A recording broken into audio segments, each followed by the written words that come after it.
Welcome again to Joe Stunner Boxing.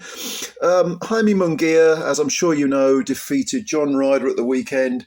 I think this is certainly one of Munguia's best performances, if not the best, because John Ryder, extremely tough, extremely game, very experienced, very crafty, but Munguia handled him and showed real maturity. He got Ryder on the floor, was it 3 times in total? And Ryder, he sort of outthought as well as outfought Ryder, and that's quite a compliment because Ryder is a very crafty, tough guy with a lot of nous. But kudos to Munguia, he really handled him well. And the question is now, how far can Munguia go? He's coming into his prime. He seems to have grown up a bit, seems to have matured after some sort of silliness in his early career. 27 now, obviously he's from Mexico, tough guy, orthodox, 6 foot tall, good height for a super middle. And he's got the world at his feet. I mean, he's beaten Derevyanchenko. Great fight. He had to come through a few little crises in that fight, he showed good heart. He beat Demetrius Ballard in 3 rounds. Ballard was undefeated at the time. Gabe Rosado took him the distance, as Gabe Rosado always does. Toriano Johnson, he stopped him, I think, on a retirement in 6 rounds. And Johnson is a good gatekeeper type. So Munguia has fought that sort of B-level opposition, and now he wants to jump up. So let's have a look at possible opponents for him. Well, the obvious one, the one that he would want, is Canelo, currently with 60 wins, 2 draws and 2 defeats. And we know all about Canelo. He doesn't need any introduction. He is the big cash cow. And Munguia, of course, would love to fight him. Would he win?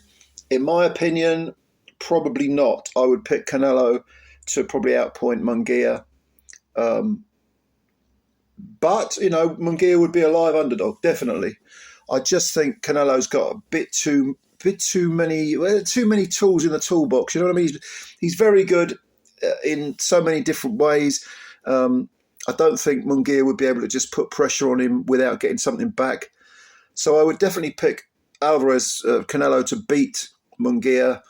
Then we've got David Benavidez, who is, a lot of people are calling for Benavidez to fight Canelo. They say he deserves it. He's 28-0, no draws, no defeats, 24 victories by KO. But just before Christmas, he stopped Demetrius Andrade, retirement after 6 rounds. He beat the living hell out of Caleb Plant, but somehow Plant made it to the last, to the full 12 rounds. It was a 12-rounder.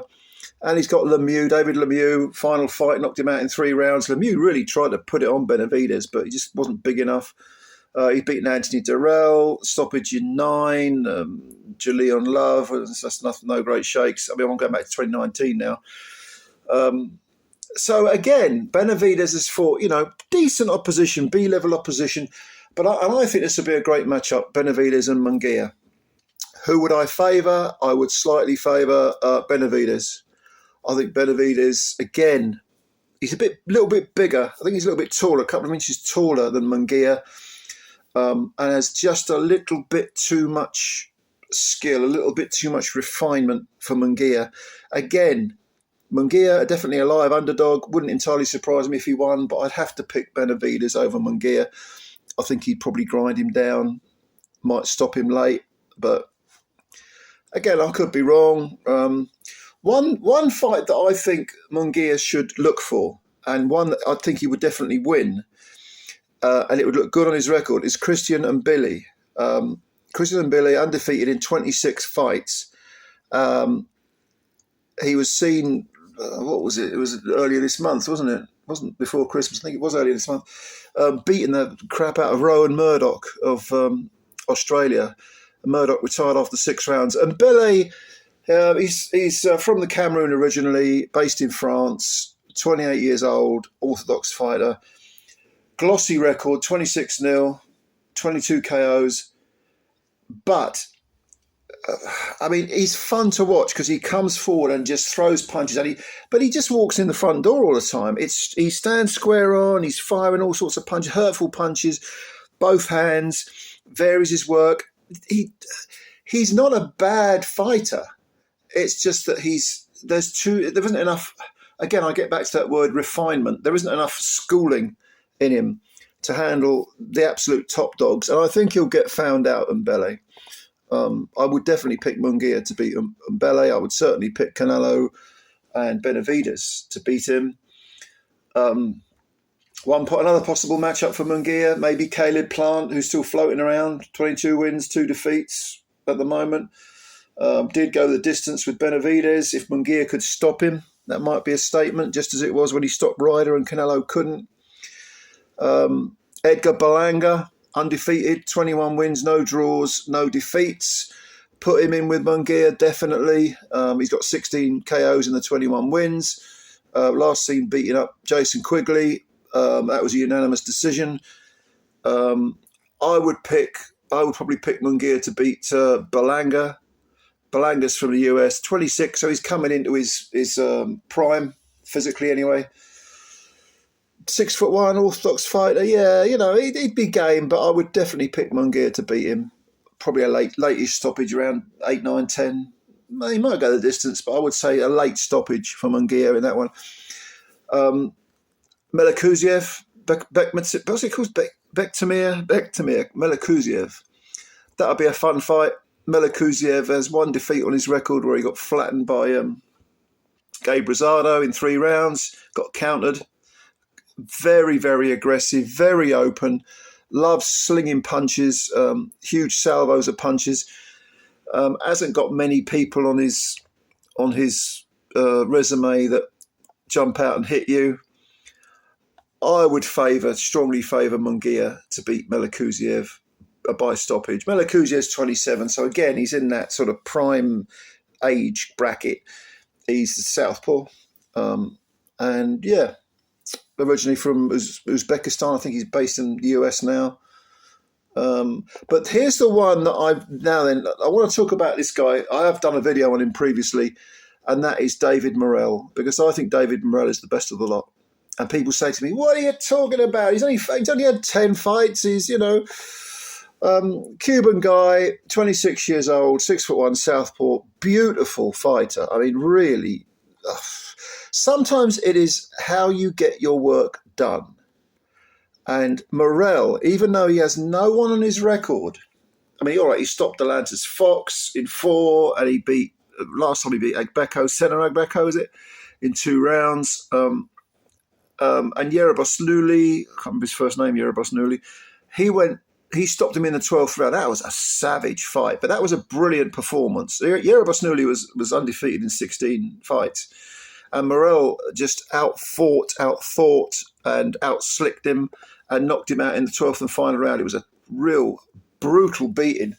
I think, is it Aidos? Yerebos Nuli? Aidos? Anyway, whatever his name is, I don't think didn't he suffer some sort of brain bleed or something, Yerebos Nuli? I know he was floored twice in the final round. But anyway, I'm digressing here.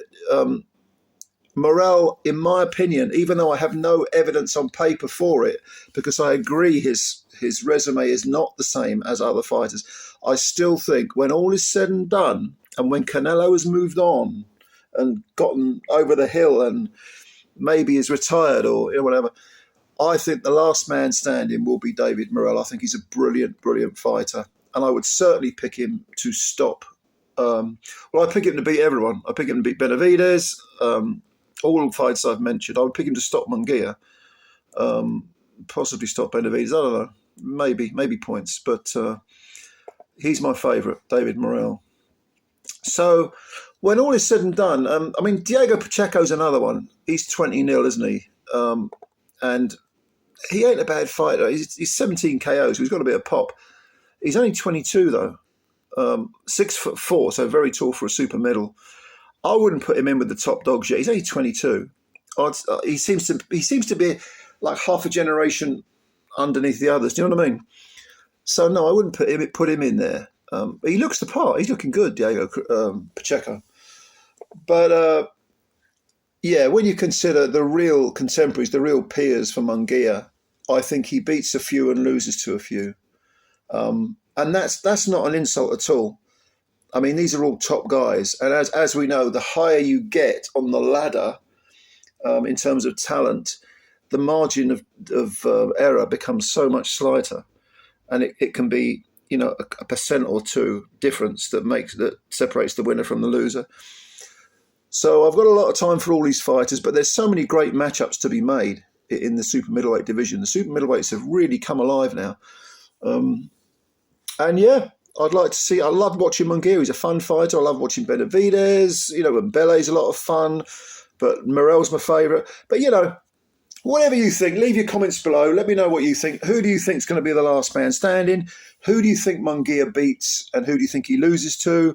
Let me know your opinion. I did think the John Ryder performance was brilliant from Munguia, probably his best of his career, certainly one of the best.